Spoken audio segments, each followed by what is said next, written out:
வணக்கம் வணக்கம் வணக்கம் அனைவருக்கும் இனிய வணக்கம். அன்பரக்கனின் அன்பான வணக்கம். அதாவது மேத்தமெட்டிக் லைஃப் கேள்விப்பட்டிருப்பீங்க. மேத்தமெட்டிக்கல் லைஃப் அப்படின்னா என்ன அப்படின்னு இப்போ சொல்கிறேன். எல்லாத்துக்கும் தெரிஞ்சிருக்கும், தெரிஞ்சாலும் சொல்கிறேன்.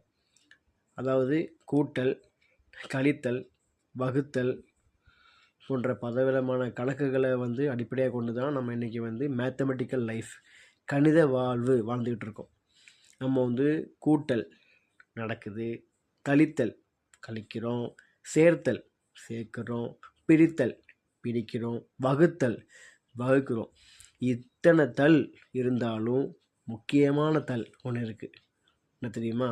அதுதான் பகிர்தல். அந்த பகிர்தல் இல்லாமல் தான் இன்றைக்கி பல குடும்பங்களில் நிறைய பிரச்சனைகள், போராட்டங்கள், கஷ்டங்கள், கவலைகள், கண்ணீர்கள், துன்பங்கள், துயரங்கள், சோதனைகள், வேதனைகள், பலவிதமான காயங்கள். இந்த கல்லுலாம் நம்ம விட்டு நகரணும்னா நம்மக்கிட்ட அதாவது துன்பத்தை தள்ளக்கூடிய ஒரு விஷயந்தான் பகிர்தல். இந்த பகிர்தல் இருந்தால் நமக்கு ஏது துன்பம், நமக்கு ஏது துயரம், நமக்கு ஏது சுமை, நமக்கு ஏது பயம், நமக்கு ஏது படபடப்பு, நமக்கு எதுக்காக நோய் வர வேண்டியது. பகிர்தல் இருந்தால் அங்கே பயமில்லை, பகிர்தல் இருந்தால் அங்கே சோகமில்லை, பகிர்தல் இருந்தால் அங்கே எந்த விதமான ஐயமும் இல்லை. சரிங்களா? நம்ம 2 விஷயத்தை நம்ம குடும்பத்தில் முக்கியமாக நம்ம ஃபாலோ பண்ண வேண்டிய விஷயம் என்ன தெரியுமா? ஒன்று பகிர்தல், இன்னொன்று விட்டு கொடுத்தல்.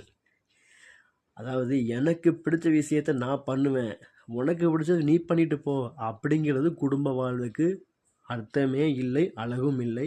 அது நல்ல குடும்ப வாழ்வுக்கு நல்ல பதிலும் இல்லை. எனக்கு பிடிக்காட்டினாலும் உனக்கு பிடிச்சதுக்காக நான் அதை செய்கிறேன் அப்படிங்கிறத ஏற்றுக்கிற மனப்பக்குவம் தான் குடும்பத்தில் மிகப்பெரிய சந்தோஷத்துக்கு வழிவகுக்கிற ஒரு வழி. சரிங்களா? விழியை மூடிக்கொண்டு வழியை தேடாதே. உனக்கு வழி வேண்டுமென்றால் உன் கண் வழியாக பார்ப்பதை விட உன் குடும்பத்தாய் கண் வழியாக பாரு. உனக்கு மிகவும் ஆரோக்கியமாக இருக்கும். யோக்கியமாக வாழு, ஆரோக்கியமாக வாழு. அதுதான். சரிங்களா?